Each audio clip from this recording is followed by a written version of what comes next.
Evangelho segundo Mateus, capítulo 12, assim que você encontrar, deixe essa página marcada, por favor. Eu quero trazer uma reflexão com base no que Mateus escreveu dos versículos 46 até os 50. O que está acontecendo aqui? Jesus ele está dentro de uma casa, na companhia dos seus discípulos,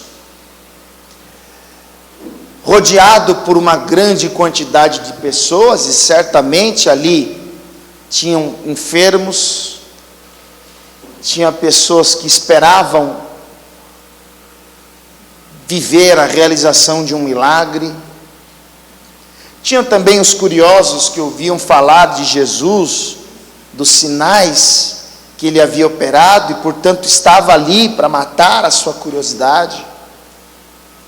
Naquela casa tinha também os religiosos, os escribas e fariseus, que ouviam o discurso de Jesus com a intenção de surpreendê-lo contra a lei de Moisés, esperando Jesus tropeçar em suas palavras para que pudessem acusá-lo de blasfêmia. Então Jesus está dentro de uma casa. Este é o cenário número 1. No segundo cenário, do lado de fora da casa, estava Maria, mãe de Jesus, e os seus 4 filhos. Você já me ouviu falar, porque em Mateus capítulo 13, no versículo 55, o texto deixa bem claro que Maria tinha outros filhos: Simão, Judas, Tiago e mais um outro chamado José. Jesus, ele tinha pelo menos 4 irmãos, e existe uma grande possibilidade de ele ter tido irmãs também. E estes familiares de Jesus que estavam do lado de fora queriam falar com ele. Então alguém faz um sinal para Jesus dizendo: olha, os teus irmãos e a tua mãe estão lá fora e pretendem falar contigo. E surpreendentemente Jesus dá uma resposta que parece que ele não está dando muita importância para quem está lá fora, porque Jesus vai dizer: quem é minha mãe? E quem são os meus irmãos? E então Jesus quer mostrar que a sua verdadeira família é aquela que estava do lado de dentro. E eu queria ler os versículos e pensar um pouco com você, tentar entender o porquê que Jesus está dizendo isso, e tirar algumas lições preciosas do texto. Capítulo 12 do Evangelho segundo Mateus, versículo 46, todos acharam? Está escrito assim, preste atenção: e falando ele ainda à multidão, eis que estavam fora sua mãe e seus irmãos, pretendendo falar-lhe. E disse-lhe alguém: eis que estão ali fora tua mãe e teus irmãos, que querem falar-te. Versículo 48: porém ele respondendo disse ao que lhe falara: quem é minha mãe? E quem são meus irmãos? E estendendo a mão para os seus discípulos disse: eis aqui minha mãe e meus irmãos. Porque qualquer que fizer a vontade de meu Pai que está nos céus, este é meu irmão e irmã e mãe. Amém? Se você tem uma Bíblia de estudo, acima do versículo 46 tem um subtítulo. Na minha, o subtítulo é: a família de Jesus. Jesus tinha uma família. E a família biológica é aquela que está do lado de fora. Mas Jesus está apontando para a família da fé. Curva sua cabeça, fecha os olhos por mais um instante. Vamos orar mais uma vez. Pai, nós lhe pedimos todas as virtudes necessárias para que possamos entender, assimilar e desfrutar daquilo que o Senhor tem a tratar conosco, Pai. E Teu Espírito Santo fale ao coração dos nossos irmãos que aqui estão, como de todas as pessoas que ouvirem esta pregação através da internet. Que o Senhor seja glorificado através dessa mensagem. Em nome de Jesus, amém. E graças a Deus. Pode sentar aí no seu lugar, por favor. Jesus, então, por mais uma vez, ele está dentro de uma casa, certamente uma casa grande, espaçosa. Junto a ele estavam aqueles homens de confiança, os seus 12 discípulos. Como eu disse a você, havia um aglomerado de pessoas que Mateus chama de multidão, pessoas enfermas, pessoas que precisavam de um milagre urgente, que esperavam uma oportunidade de falar com Jesus. E além desses estavam também os religiosos, que ouviam atentamente o que Jesus falava, com a intenção de lançar acusação contra Jesus, acusando-o de blasfemar contra a lei de Moisés. E do lado de fora está Maria, Simão, Judas, que não é o Iscariotes, José e Tiago, 4 irmãos de Jesus, que pretendiam falar com ele. Então alguém interrompe o discurso de Jesus para dizer: a sua mãe e os seus irmãos pretendem falar contigo, eles estão aí fora. E a resposta de Jesus é surpreendente: quem é minha mãe? Quem são os meus irmãos?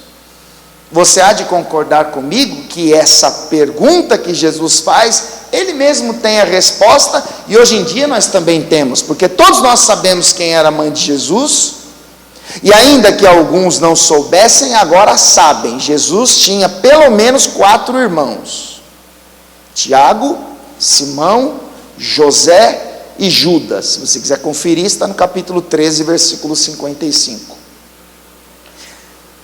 Mas para nós entendermos o que está acontecendo aqui, nós precisamos voltar um pouco na história e trazer à nossa memória alguns acontecimentos acerca da vida de Jesus. O Mateus, no capítulo de número 1, ele narra a ocasião em que a jovem, a Virgem Maria, ela recebe uma visitação do anjo que diz a ela que no seu ventre seria gerado um menino que ela deveria chamar de Jesus. E para Maria é difícil ouvir isso, porque Maria era virgem. E então o anjo diz a ela que o que seria gerado seria concebido pelo Espírito Santo. Então Maria se alegra com aquilo que ouve. Já no capítulo de número 2 de Mateus, Maria, ela vai passar 3 meses na companhia de Isabel. Ela era desposada com José, ou seja, ela tinha um acordo firmado com José que seria sua esposa. Então ela vai para Jerusalém, passa 3 meses com Isabel, e quando ela volta para Belém da Judéia, ela está gestante. E aquilo para José foi uma decepção, porque ele pensa: eu nunca me relacionei intimamente com Maria. Então ela vai para a casa de uma parente, volta gestante, e o texto diz que ele tentou secretamente deixá-la. Por que secretamente? Porque se o povo soubesse que Maria engravidou, tendo relações com um homem, isso poderia gerar um escândalo e ela poderia ser punida pela lei. Então José faz planos para secretamente deixar Maria. É então que num sonho ele tem uma revelação, um anjo diz a ele: José, não temas em receber Maria como esposa, porque o que dela está sendo gerado é do Espírito Santo, e ele salvará os homens dos seus pecados. Então José ficou tranquilo. Então ele se casa com Maria. Quando Jesus nasce, diz a palavra que Herodes mandou os magos do Oriente ir a Belém da Judéia à procura dessa novidade que as pessoas estavam falando, porque as profecias estavam se cumprindo. Então Herodes mandou os magos do Oriente ir até Jesus, e quando eles viram aquele menino na manjedoura, eles então o adoraram, ofereceram mirras e aloés, e quando eles se preparavam para trazer a notícia a Herodes, um anjo aparece a eles e diz: não volte, não leve a notícia a Herodes. E o texto sagrado mostra que Herodes, que ficou aguardando a chegada dos magos, irritados por eles não voltarem para trazer a notícia, eles dão uma ordem para que todos os meninos com menos de 2 anos fossem mortos. Os meninos que nasceram em Belém da Judéia e que tinham menos de 2 anos de idade deveriam ser assassinados, e houve um banho de sangue naquele território. Mas o anjo ordenou que José pegasse o menino Jesus e Maria e partissem para o Egito, e não saíssem de lá até que recebessem uma ordem. E depois de um período de tempo, provavelmente 2 anos, José e Maria recebem a notícia de que Herodes havia morrido, e então eles são ordenados a voltarem do Egito. E quando eles voltam do Egito, eles vão para Nazaré, onde Jesus vai ser criado. Eles vão para Nazaré, lugar onde Jesus vai passar a sua infância, a sua adolescência. E o Marcos, o Mateus e o João, eles não fazem comentário algum acerca da infância de Jesus, da adolescência de Jesus. O Lucas, por ser historiador, por ser um pesquisador, ele registra alguns acontecimentos acerca da infância de Jesus. Quando nós lemos o capítulo 2 do Evangelho segundo Lucas, ele narra uma ocasião em que Maria e José estão voltando de Jerusalém, retornando das festas judaicas. Jesus tinha 12 anos de idade na ocasião e está na companhia dos pais voltando para Nazaré. E Maria e José não perceberam, mas Jesus se afastou deles. Eles continuaram a caminhada, e quando perceberam, o menino já não estava mais ali. E o Lucas diz que então Maria e José, eles começam a procurar Jesus. Olha, eu estou procurando meu filho, ele tem 12 anos, ele é assim, e estava caminhando conosco em direção a Nazaré, mas nós percebemos ele já não estava mais. Eles vão na casa de amigos, de familiares, e não o encontram. Até que 3 dias depois, eles já em Jerusalém vão encontrar Jesus no templo, e com uma sabedoria singular, Jesus falava e deixava as pessoas que ouviam a sua fala impressionadas com tamanha sabedoria, e ele tinha apenas 12 anos de idade. Eu quero que você avance algumas páginas aí para o Evangelho segundo Lucas. Veja que texto maravilhoso. Lucas capítulo 2, versículo 41. está escrito assim: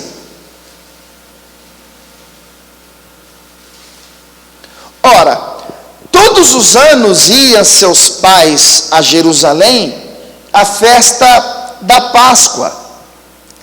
E tendo eles já 12 anos, subiram a Jerusalém, segundo o costume do dia da festa. E regressando eles, terminados aqueles dias, ficou o menino Jesus em Jerusalém, e não o souberam seus pais. Quer dizer que Jesus ficou em Jerusalém sem que José e Maria soubessem. Aí veja o versículo 44. Pensando, porém, eles que viria de companhia pelo caminho, andaram o caminho de um dia e procuraram-no entre os parentes e conhecidos. Olha, você viu Jesus? Ele passou aqui, ele esteve com vocês, nós estamos à procura dele, ele caminhava conosco, de repente não o vimos mais. Aí versículo de número 45. E como não o encontrassem, voltaram a Jerusalém em busca dele. E aconteceu que passados 3 dias, o acharam no templo, assentado no meio dos doutores, ouvindo-os e interrogando-os, e todos os que o ouviram admiravam a sua inteligência e respostas. Como pode um menino com 12 anos ser tão inteligente, 12 anos de idade ser tão sábio, tão qualificado para responder, tão sábio para elaborar uma pergunta? Quando Maria e José olham para aquilo, provavelmente eles sentiram alegria, talvez orgulho, por saber que o seu filho estava interrogando aqueles homens que eram peritos na lei, arrancavam deles a admiração. Mas olha o que vai acontecer, versículo de número 48. E quando o viram, maravilharam-se. E disse-lhe sua mãe: filho, por que fizeste assim para conosco? Eis que teu pai e eu, ansiosos, te procurávamos. E ele lhes disse: por que me procurais? Por que me procuráveis? Não sabeis que me convém tratar dos negócios do meu pai? Para José, para os doutores, talvez parecia a Jesus estar trazendo uma resposta atravessada, mas para Maria não, porque 12 anos antes, o anjo havia visitado Maria e dito, tanto a ela, como também a José, que aquele menino que nascera do seu ventre, não era um menino qualquer, aquele era um projeto de Deus. Então Jesus está dizendo: mas mãe, por que a senhora pensa assim? Me convém cuidar dos negócios do meu pai. E quando Maria ouve Jesus falar isso, ela sente algo no coração. Olha o versículo de número 50. E eles não compreenderam as palavras que lhes dizia, e desceu com eles e foi para Nazaré, e era-lhes sujeito. E sua mãe guardava no coração todas essas coisas. Quer dizer que depois de 3 dias eles encontram Jesus. Mas filho, por que você fez isso? Mãe, eu estou cuidando dos negócios do meu pai. A Maria sentiu. Ela sabia que Jesus é um projeto de Deus. E os textos que mencionam Jesus na infância termina aqui. Depois Jesus é apresentado quando ele vai até João Batista nas águas do Rio Jordão com 30 anos de idade para ser batizado por João. Agora preste atenção nisso. Há uma lacuna de 18 anos, um período de tempo em que nenhum dos evangelistas mencionam Jesus, por exemplo, com 18 anos, Jesus com 25 anos, Jesus com 27 anos, não tem registro algum. Há um período de tempo de 18 anos em que não há relatos da vida de Jesus. E é exatamente neste período de tempo que os irmãos de Jesus crescem. É exatamente neste período de tempo que, sendo Jesus o irmão mais velho, pois ele era o primogênito, nós podemos acreditar que Jesus tinha responsabilidade sobre os seus irmãos. Nós podemos imaginar que Simão, Tiago, José e Judas, os irmãos de Jesus, aprendiam com o irmão mais velho acerca dos escritos de Moisés, porque nós temos que pensar, se com 12 anos de idade, Jesus interrogava os doutores, o que ele não poderia ensinar para os irmãos? Então nós podemos parar e imaginar Jesus ensinando os seus irmãos mais novos. Olha, então o povo não tinha o que comer e eles começaram a reclamar, e então de maneira miraculosa Deus fez com que a comida veio do céu. Nós podemos imaginar Jesus ensinando aos seus irmãos o que Moisés escreveu no capítulo 17 do Êxodo, quando o povo teve sede e não havia água para beber, e Deus mandou Moisés pegar o seu cajado e tocar no seixal, e do seixal saiu água em abundância para saciar a sede do povo. Nós podemos imaginar Jesus lendo aos seus irmãos os escritos de Isaías, que no capítulo 53 apresentavam um servo sofredor, que estava num tribunal, sendo julgado injustamente, mas ele não abriu a boca. E eu até acredito, irmãos, que os irmãos de Jesus até acreditavam quando Jesus falava da lei, quando Jesus mencionava os profetas. O problema era quando Jesus assumia ser o Messias prometido por Moisés. Então, enquanto eles estão ouvindo Jesus, o irmão mais velho, falar que a comida veio do céu, eles acham bonito. Mas quando Jesus diz, eu sou o pão vivo que desceu do céu, eles começaram a achar aquilo muito estranho. Quando Jesus diz, eu sou a rocha que ao ser ferida, ela vai compartilhar água, ela vai jorrar água, quem crê em mim, como diz a Escritura, rios de águas vivas fluirão do seu ventre. Eu sou aquele servo sofredor escrito por Isaías no capítulo 53. O problema, irmãos, é que havia uma profecia no Salmo 69, eu quero ler com você, Isaías capítulo, ou melhor, Salmo de número 69, Salmo 69,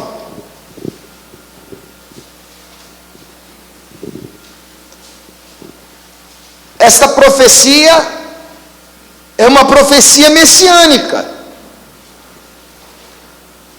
Esta profecia mostra alguém que se sente estranho dentro da sua própria casa. Salmo 69, versículo de número 8, está escrito assim: tenho-me tornado como um estranho para com os meus irmãos, e um desconhecido para com os filhos da minha mãe. Então, quando Jesus assumia ser o pão que desceu do céu, quando Jesus assumia ser a água da rocha, a rocha que foi ferida, quando ele assumia ser o servo sofredor, os irmãos dele tinham uma reação estranha, a ponto de deixar Jesus constrangido. Eles não acreditavam no que Jesus falava. E quando você olha para a história, vocês vão perceber que muitos dos homens que foram chamados por Deus para serem protagonistas na sua geração, para cumprir um propósito, enfrentaram oposição dentro da sua própria casa. Quando você lê Gênesis capítulo 37, o texto mostra que José teve 2 sonhos. Ele não pediu para sonhar, mas Deus, através dos sonhos, mostrou que ele seria uma influência sobre os seus irmãos. O problema é que os irmãos tinham inveja, os irmãos tinham ódio, então eles jogaram José numa cova e diziam: vamos ver o que vai ser dos seus sonhos. Eles tiraram José da cova e venderam José a uma caravana de ismaelitas que iam ao Egito. Eram irmãos. Quando você lê Números capítulo 12, Miriam e Arão estão questionando a liderança de Moisés, dizendo: se Deus fala com Moisés, Deus pode falar conosco também. Se Deus age através da vida de Moisés, então Deus pode agir através da nossa vida também. Quem era Miriam e quem era Arão? Irmãos de Moisés.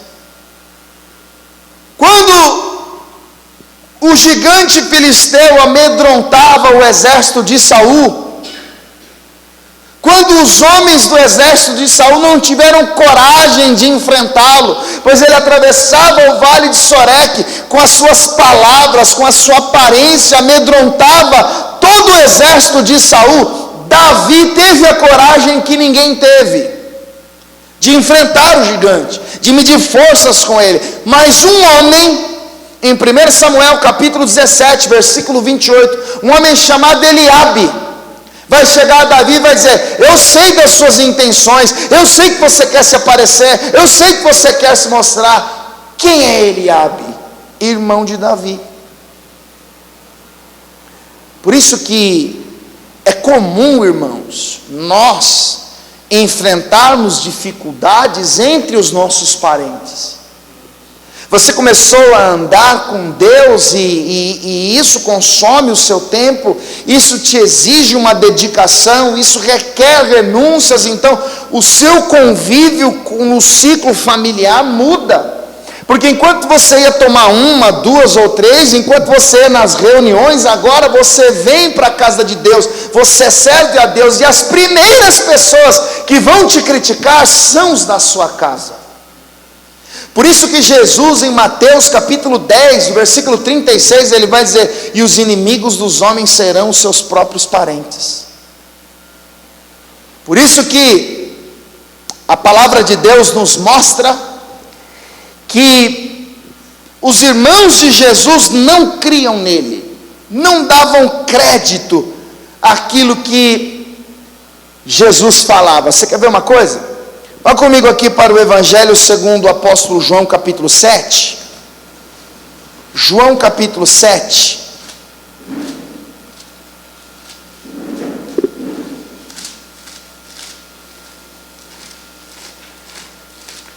Evangelho segundo o apóstolo João capítulo 7. Normalmente é assim mesmo. Os irmãos ficam ofendidos, a família toda reunida, mas o fulano de tal está na igreja. Família toda reunida, é dia das mães, dos pais, é festa, não sei das quantas, mas a beata está na igreja, não sai da igreja, né? Por isso que Jesus vai dizer em João capítulo 4, versículo 44, que um profeta não tem honra na sua própria pátria. E às vezes você está ali: meu Deus, me ajuda a trazer o meu irmão, Senhor, olha, eu quero evangelizar o meu irmão, eu quero que o meu irmão se converta, eu oro pelo meu irmão, eu quero que o meu irmão te sirva. E você pode chegar no seu irmão, citar Gênesis, Apocalipse, pegar ele, chacoalhar, balançar. É mais fácil um desconhecido, falando pouco, trazer ele para a igreja, porque normalmente o homem enfrenta resistência da sua própria casa. Então os irmãos de Jesus, neste período de tempo de 18 anos, eles ouviram por várias vezes Jesus falando, dizendo ser ele o profeta que Deus havia prometido, dizendo ser o cumprimento dos escritos de Moisés, mas eles não acreditavam. Você quer ver? João capítulo 7, versículo 1, está escrito assim: e depois disso, Jesus andava pela Galileia e já não queria andar pela Judéia. Por que Jesus não queria andar pela Judéia? Pois os judeus procuravam matá-lo. Então Jesus vai evitar a Judéia. Aí olha o versículo 2: e estava próxima a festa dos judeus, chamada festa dos tabernáculos. Disseram-lhe, pois, seus irmãos: sai daqui e vai para a Judéia, Ou seja, Jesus não quer ir para a Judéia porque os judeus querem matá-lo. Aí os irmãos de Jesus vão dizer: sai daqui, vai para a Judéia. Agora, por que eles dizem isso? Veja a sequência do texto: para que também os teus discípulos vejam as obras que fazes, porque não há ninguém que procure ser conhecido que faça coisa alguma em oculto. Se, olha só, fazes estas coisas, manifesta-te ao mundo. Olha o que os irmãos de Jesus estão falando. Já que você quer ser conhecido, já que você quer aparecer, já que você quer ser notório, então se manifesta ao mundo, vai para a Judéia. Porque ninguém que quer ser conhecido faz as obras em oculto. Se faz o que fala, se você é o que pensa, se você tem autoridade que diz ter, se você é o cumprimento da Escritura, então se manifesta ao mundo. Mas por que os irmãos de Jesus diziam isso em tom de afronta? Olha o versículo 5: porque nem mesmo seus irmãos criam nele. Quer dizer que os irmãos de Jesus não acreditavam nele. Eles achavam que Jesus estava indo longe demais com aquele papo de ser ele o Messias, com aquela ideia de ser o profeta enviado por Deus. Então eles começam a perceber que Jesus, quando completa 30 anos, ele já não tem mais a mesma frequência dentro de casa. Eles percebem que quando Jesus completa 30 anos e é batizado por João, agora Jesus sai de Nazaré, ele vai para Cafarnaum, e ele começa a ir para vários lugares, ele vai para os montes, ele vai para as praças, ele vai para o templo, ele vai para a sinagoga, e os irmãos de Jesus percebem que com a popularidade de Jesus cresce também a perseguição. Em uma certa ocasião, os irmãos de Jesus, ao saberem que Jesus estava dentro de uma casa, eles vão chegar até Maria dizendo: mãe, nós vamos fazer uma coisa. O que foi, filho? Olha, Jesus está dentro de uma casa lotada de gente, e nesta casa tem os religiosos que estão querendo matá-lo. Nós precisamos parar Jesus, ele precisa parar com essa loucura urgentemente, porque eles achavam que Jesus estava fora de si. Você quer ver uma coisa? Volta aqui para o Evangelho segundo Marcos, volta algumas páginas aí, para o Evangelho segundo Marcos, capítulo 3. Porque agora nós chegamos no mesmo cenário do texto inicial. Jesus está dentro de uma casa. Marcos capítulo 3, versículo 20 diz assim: e foram para uma casa, e afluiu outra vez a multidão, de tal maneira que nem sequer podiam comer pão. Quer dizer que Jesus não se alimenta de maneira adequada. E aliás, ele diz em João 4,34 que o que o alimenta é fazer a vontade daquele que o enviou e realizar as suas obras. Os irmãos de Jesus começam a olhar para Jesus como um fanático, como alguém que está extrapolando os limites da religiosidade. Então, o Marcos, narrando os fatos, ele diz: foram para uma casa, afluiu outra vez a multidão de tal maneira que nem sequer podiam comer pão. Agora olha o verso 21. Marcos capítulo 3, versículo 21. E quando seus parentes ouviram isso, saíram para o prender, porque diziam: está fora de si. Quando os parentes de Jesus ouviram que ele estava dentro de uma casa, rodeado por uma multidão, pelos discípulos e pelos fariseus, eles pensaram em ir até aquela casa para o prenderem. Por quê? Porque eles diziam que Jesus estava fora de si. Então, Jesus está pregando nesta casa, e alguém interrompe o seu discurso dizendo: sua mãe e os seus irmãos estão lá fora e pretendem falar contigo. O que os irmãos de Jesus queriam? O que eles pensavam? Qual era a intenção deles? Vamos voltar lá para o texto inicial. Tudo que eu falei até agora é para te fazer entender o porquê que Jesus está dando aquela resposta. Então Jesus está pregando, e alguém interrompe o seu discurso dizendo: a sua mãe e os seus irmãos estão lá fora, pretendendo falar contigo. Em outras palavras, a sua família está lá fora, e eles querem falar contigo. Capítulo de número 12 de Mateus, versículo de número 1. Aliás, 46, melhor dizendo. Mateus 12, 46 diz assim: e falando ele ainda à multidão, eis que estavam fora sua mãe e seus irmãos, pretendendo falar-lhe. E disse-lhe alguém: eis que estão ali fora tua mãe e teus irmãos, que querem falar-te. Então perceba uma coisa: existem dois cenários.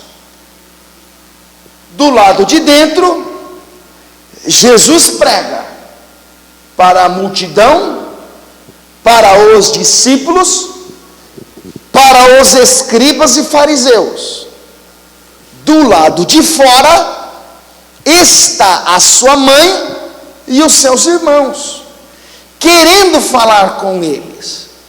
Agora entenda: os que estão do lado de fora são os que não creem. Os que estão do lado de fora são aqueles que querem prendê-lo, que querem silenciar a sua voz, são aqueles que acham que ele está fora de si. Os que estão do lado de fora são aqueles que não deram crédito à sua pregação, e que olhavam para Jesus e viam um exagero naquilo que ele falava. Achavam que Jesus estava indo longe demais. E embora pareça que Jesus está desprezando Maria, embora pareça que Jesus está desprezando os seus irmãos, Jesus vai perguntar: quem é a minha mãe? Quem são os meus irmãos? É óbvio que Jesus faz uma pergunta que todos nós podemos responder, mas a ideia de Jesus é mostrar que a sua família não é a que está do lado de fora, mas é a que está do lado de dentro. E aí você precisa parar e começar a pensar em algumas coisas, porque a família de Jesus, a família da fé, são aqueles que ouvem a sua palavra, são aqueles que creem na sua pregação. Para ser família, precisa estar diretamente envolvido com aquilo que Jesus fala. Então é por isso que Jesus vai perguntar, olha o versículo 48. Porém ele respondendo disse ao que lhe falara: quem é minha mãe e quem são meus irmãos? Ou seja, os que estão lá fora não creem em mim. Os que estão lá fora querem me prender. Os que estão lá fora acham que eu estou fora de si. Os que estão lá fora querem silenciar a minha voz. Então Jesus sugere que a sua família são os que estão do lado de dentro, aqueles que estão ali porque ele está, aqueles que foram ali à sua procura, aqueles que estão ali querendo ouvir o que ele tem para falar. E aí nós vamos pensar: será que nós fazemos parte do grupo dos incrédulos que estão do lado de fora? Ou nós fazemos parte do grupo daqueles que acreditam naquilo que Jesus fala? Porque família são os que estão do lado de dentro.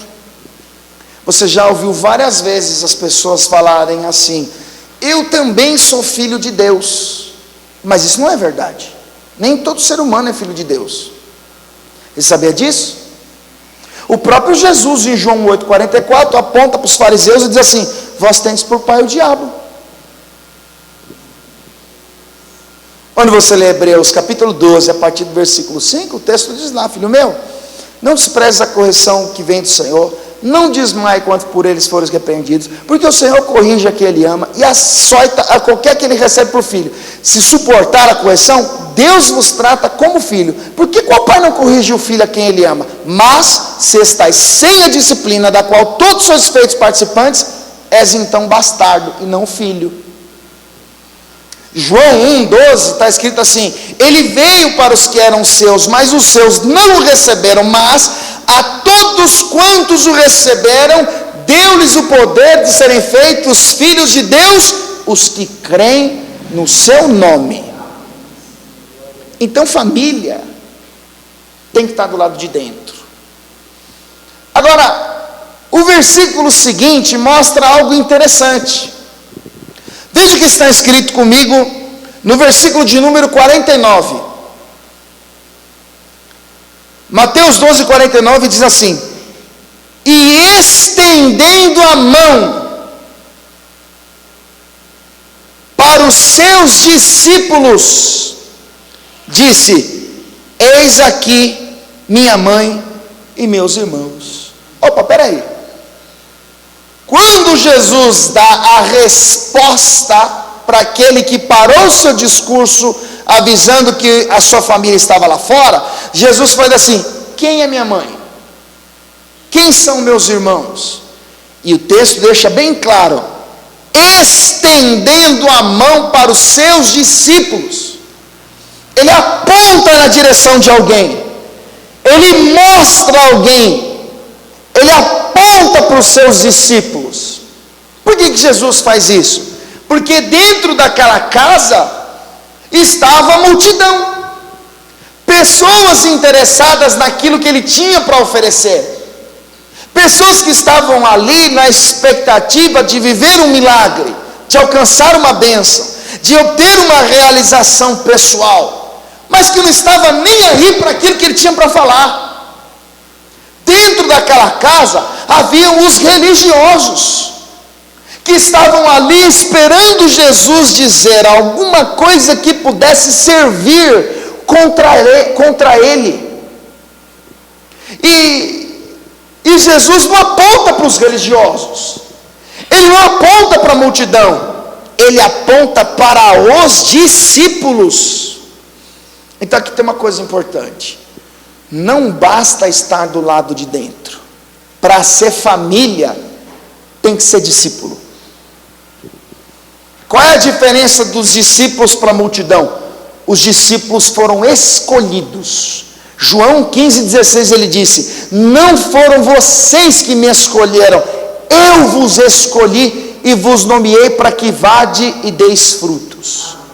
Os discípulos eram aqueles que, terminado o sermão, eles estavam envolvidos com o mestre, de modo que se o mestre fosse para o monte, eles iriam para o monte. Se o mestre fosse para a Galileia, eles iriam para a Galileia. Os discípulos eram aqueles que estavam envolvidos com Jesus o tempo todo. E quando nós olhamos para o cenário atual, as pessoas vêm para a igreja, vêm para a casa de Deus quando não estão bem, quando estão doentes, quando estão precisando de dinheiro, quando estão precisando de restauração, quando estão precisando de cura, quando estão precisando disso, aquilo, de porta aberta, de um monte de coisa. Mas quando elas alcançam aquilo que buscam, tchau e bênção. Porque não estão envolvidas emocionalmente com Cristo, não se converteram, não nasceram de novo. A característica dos discípulos é que eles permanecem. Por isso que Jesus, eu quero que você vá comigo para o Evangelho segundo João, capítulo de número 8. João capítulo 8, versículo de número 31. Jesus disse assim, observe: Jesus dizia, pois, aos judeus que criam nele: se vós permanecerdes na minha palavra, verdadeiramente sereis os meus discípulos, e conhecereis a verdade, e a verdade vos libertará. Olha o que Jesus disse: se vocês permanecerem na minha palavra, verdadeiramente serão os meus discípulos. O discípulo permanece. O discípulo está envolvido com o mestre. O discípulo é aquele que tem Jesus como mestre, aquele que foi escolhido, aquele que é treinado por Cristo. Os discípulos receberam de Jesus a responsabilidade de reproduzir as suas obras. Olha, eu sou assim e vocês também devem ser assim. Eu falo estas coisas e vocês deverão falar estas coisas. Eu vivo desta maneira e esta deve ser a maneira em que vocês vão viver. Jesus deu aos discípulos a missão de glorificar ao Pai. Como é que você glorifica a Deus hoje? As pessoas acham que glorificar a Deus é dizer aleluia, oh glória. As pessoas acham que glorificar a Deus é chegar num culto e ficar dizendo glória a Deus, mas não é isso que é glorificar a Deus. Você quer ver? João capítulo 15, avance algumas páginas aí.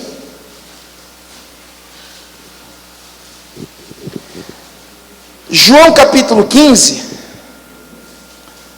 versículo 8, está escrito assim: nisto é glorificado meu Pai, que deis muito fruto, e assim sereis meus discípulos. Quer dizer que o discípulo é aquele que dá muito fruto. E Jesus está dizendo, este muito fruto é o comportamento, este muito fruto é as obras, esse muito fruto é o resultado prático daquilo que aprendemos na teoria. Então primeiro Jesus ensinou os caras, depois Jesus enviava os caras. Jesus treinou eles, e quando Jesus ressuscita, Jesus diz assim para eles: ide fazer discípulos, batizando-os em nome do Pai, do Filho e do Espírito Santo, ensinando-os a guardar o que eu vos tenho mandado, e estou convosco todos os dias até a consumação dos séculos. Quer dizer que para ser família tem que ser discípulo. E aí a pergunta é: será que nós somos como a multidão que está ali esperando uma coisa boa acontecer para depois ir embora? Será que nós somos como os religiosos que estão ali só observando as coisas? Eu vou ali para ver o que o pregador fala, se o pregador é bom mesmo, se ele fala problema ou se ele fala problema, se ele fala bicicleta ou se ele fala bicicleta. Porque tem pessoas que ficam pairando nas igrejas, ela fica andando de um lado para o outro, mas não há uma manifestação genuína da conversão, da transformação. E Jesus, ele aponta para os discípulos: olha, minha mãe, meus irmãos, estes, ele mostra os discípulos, ele aponta para os seus discípulos. Então, para ser família, não basta estar do lado de dentro, tem que ser discípulo. Mas o texto também mostra uma coisa interessante. Volta lá para o capítulo 12 de Mateus. Porque você há de concordar comigo que Jesus tinha 12 discípulos, não tinha? Mas tinha um camarada lá que era meio atrapalhado das ideias. Tinha um camarada que estava entre o seleto grupo de discípulos, mas que pensava diferente. Quando em João capítulo 12, uma mulher, ela vai ungir os pés de Jesus com unguento de nardo puro, e a casa ficou perfumada, Judas Iscariotes vai ficar indignado, dizendo: por que não se vendeu este unguento para alimentar os pobres? Mas o João, na sua escrita, diz que Judas não estava preocupado com os pobres, mas ele era ladrão, e ele roubava o dinheiro que ali era lançado. Quer dizer que a expectativa de Judas era ter em Jesus um reino terreno. Judas imaginava que Jesus iria libertar os judeus da opressão exercida pelo Império Romano. Aí vem Jesus e diz: o meu reino não é deste mundo. Quer dizer que, apesar de estar do lado de dentro, apesar de ser discípulo, Judas estava preocupado com seus interesses pessoais. Por isso que Jesus, ao estender a mão aos discípulos, olha o versículo 50, o que ele diz: porque qualquer que fizer a vontade de meu Pai que está nos céus, esse é meu irmão, irmã e mãe. Então, tem que estar do lado de dentro, tem que ser discípulo e tem que fazer a vontade do Pai. É nisso que consiste a família de Deus, a família de Jesus. Agora então a questão passa a ser: qual é a vontade do Pai? O que Deus quer? Ok, eu ouvi uma pregação, eu vim para a igreja, achei tudo muito bonito, e como seguidor de Jesus, como aquele que ouviu a mensagem e entendeu a necessidade de aprender mais, de buscar mais, de estar ouvindo, de ser treinado por Ele, de ser discípulo, eu entendi que então eu devo satisfazer a vontade dEle, viver a vontade dEle. Então qual é a vontade dEle? Paulo escreveu que a vontade dEle é a nossa santificação. O treinamento que nós adquirimos num lugar como esse, o sermão que nós ouvimos do nosso Senhor, a pregação do Evangelho tem por finalidade transformar o caráter do homem, fazer um paralelo, mostrar um contraste entre a santidade de Deus e a profanação humana, a pureza que há em Deus e a impureza do coração humano, a santidade de um Deus perfeito e a promiscuidade humana. Então, o Espírito Santo que é compartilhado com o homem, que passa a fazer no homem morada, ele trabalha incansavelmente para nos moldar à semelhança do Filho de Deus. Então, ouvindo o Evangelho, sendo discípulo de Jesus, o nosso preparo é para andar como Ele andou, fazendo o que Ele fez. Então, o que Deus requer de nós? Honestidade, integridade, pureza. Você quer ver um exemplo? Primeira carta do apóstolo Pedro, capítulo 2. Primeira carta do apóstolo Pedro, capítulo 2.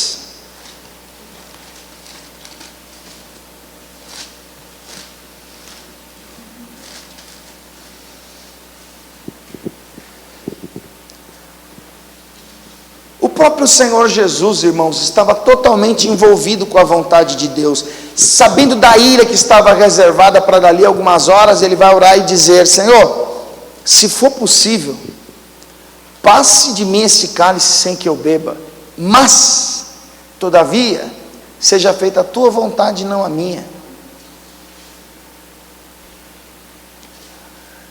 1 João 2,17 diz que aquele que faz a vontade de Deus permanece para sempre. Paulo escreveu aos Romanos, no capítulo 12, versículo 2, o seguinte: não vos conformeis com este mundo, mas transformai-os pela renovação do vosso entendimento, para que experimenteis qual seja a boa, perfeita e agradável vontade de Deus. Não vos conformeis com este mundo. E o que é conformar? É estar em concordância. Não vos conformeis, mas transformai-os pela renovação da vossa mente, para que você experimente qual seja a boa, perfeita e agradável vontade de Deus. Olha o texto de primeira carta de Pedro, capítulo 2, versículo 11, está escrito assim: amados, peço-vos como a peregrinos e forasteiros, que vos abstenhais das concupiscências carnais que combatem contra a nossa alma.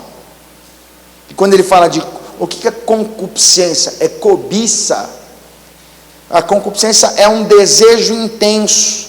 Então a ideia de Pedro é compartilhar com a igreja a ideia que nós temos que fugir, nos abstermos dos desejos intensos da nossa carne que combatem contra a nossa alma. Aí ele diz no verso 12: tendo o vosso viver honesto entre os gentios, para que naquilo em que falam mal de vós, como de malfeitores, glorifiquem a Deus no dia da visitação pelas boas obras que em vós observem.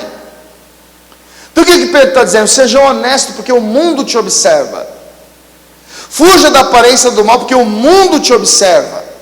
Diga não para as paixões da carne, porque o mundo te observa. Aí veja o versículo 13: sujeitai-vos, pois, a toda ordenação humana por amor ao Senhor, quer ao rei como ao superior, quer aos governadores como por ele enviados para castigo dos malfeitores e para louvor dos que fazem o bem. Olha o que ele está dizendo no verso 13: sujeitai-vos, pois, a toda ordenação humana por amor ao Senhor. Como assim, pastor? Explica. Eu explico. Você tem um patrão, você tem um chefe, tem alguém que recebeu a responsabilidade de instruir, de delegar atividades, de cobrar resultados, e a este você deve se sujeitar. Mas por quê? Por amor ao Senhor.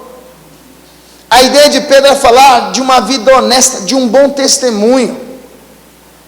Porque, irmãos, eu trabalhei 11 anos na indústria, e os últimos 5 eu trabalhei como líder, né? Cheguei até a atuar como coordenador de equipe.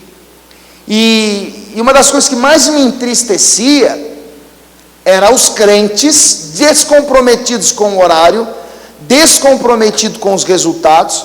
O camarada sabia que o horário de entrar era às 6, ele até colocava o pé na empresa às 6, batia o cartão às 6, mas ele chegava na sessão 6h15 para começar a trabalhar às 7 e olha lá. E aí o intervalo para a refeição era 1 hora, ele fazia 1h15, e ia o tempo todo tomar cafezinho na maquininha. E estes eram aqueles que vinham reivindicar aumento salarial, pedir uma recompensa. Enquanto alguns que nem a Deus conheciam, alguns que nem a igreja frequentavam, mas estavam ali, na sua pontualidade, na sua honestidade, comprometidos com os resultados, se esforçando para levar o pão para casa. Isso tem uma coisa que entristece a Deus, é o crente dar mau testemunho no trabalho.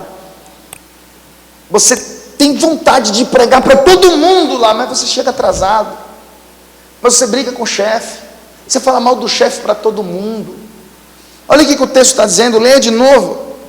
Versículo 13: sujeitai-vos, pois, a toda ordenação humana por amor do Senhor, quer ao rei como superior, quer governadores como por ele enviados para castigo dos malfeitores e para louvor dos que fazem o bem. Porque assim é a vontade de Deus, que fazendo o bem, tapeis a boca e a ignorância dos homens loucos.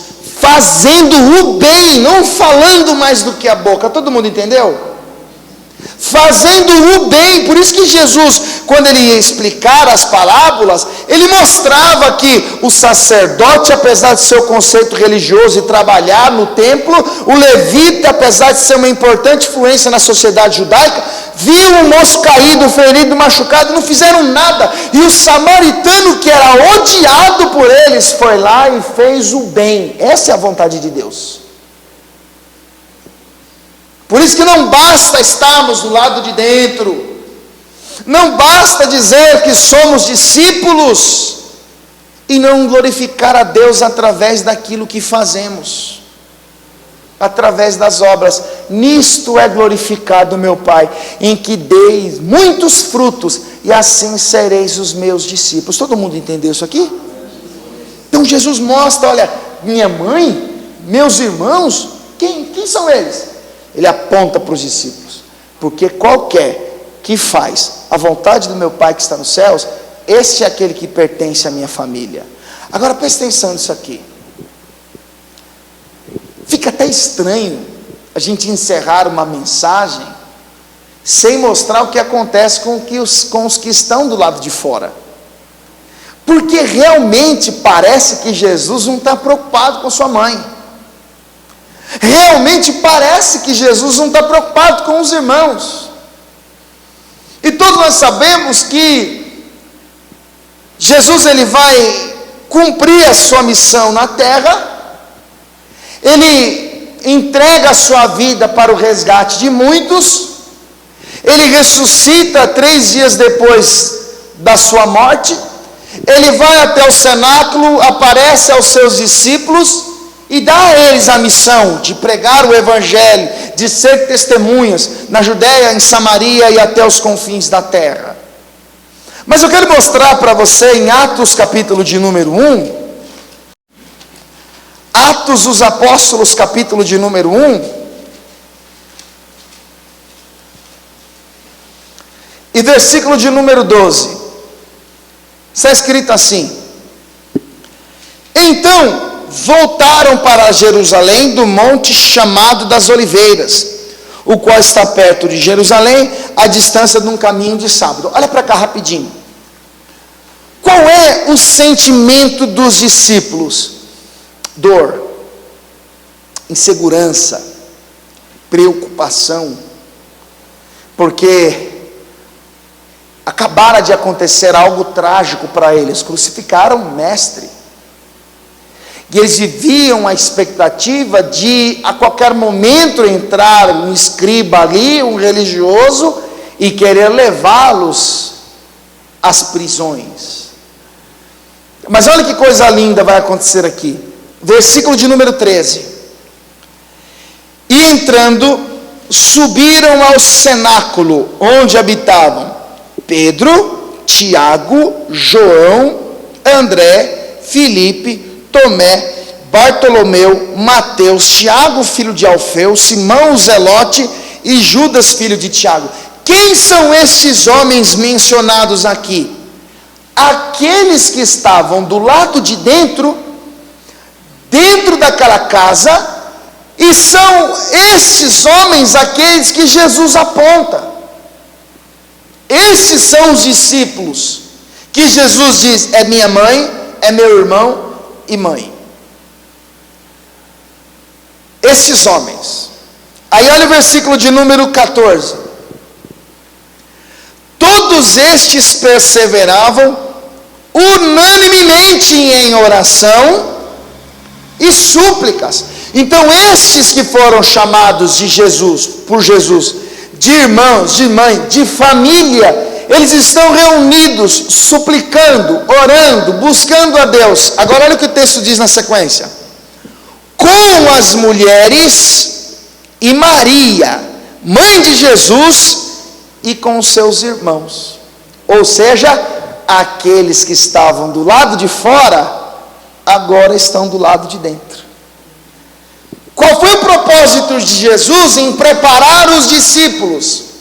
Justamente buscar aqueles que estão do lado de fora e trazê-los para o lado de dentro.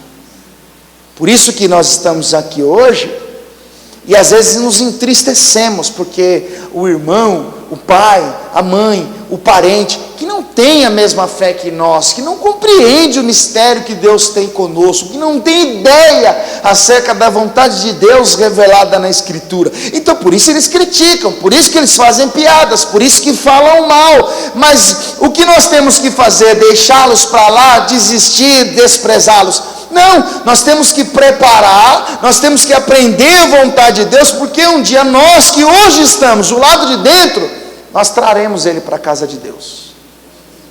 Esse é o propósito de ser discípulo.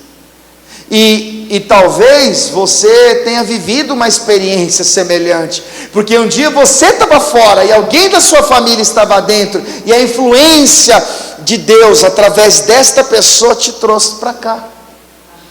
O que está acontecendo aqui? Aqueles que não criam em Jesus, aqueles que fizeram Jesus se sentir um estranho dentro da sua própria casa, aqueles que disseram: vai para a Judéia, manifesta-te ao mundo se fazem estas coisas. Agora eles estão do lado de dentro, fazendo o quê? Orando com os discípulos, perseverando em oração, desfrutando da graça, da obra redentora de Jesus Cristo. Agora eles creem. E eu quero que isso aconteça na sua vida também. aqueles que hoje te criticam, te perseguem, aqueles que hoje não compreendem o agir de Deus, o trabalhar de Deus, que um dia eles estejam neste lugar assim como você está, não para ser somente mais um no meio da multidão, mas para ser discípulo e, acima de tudo, fazer a vontade de Deus, porque esta é a verdadeira família do Senhor. Vamos todos ficar de pé, por favor.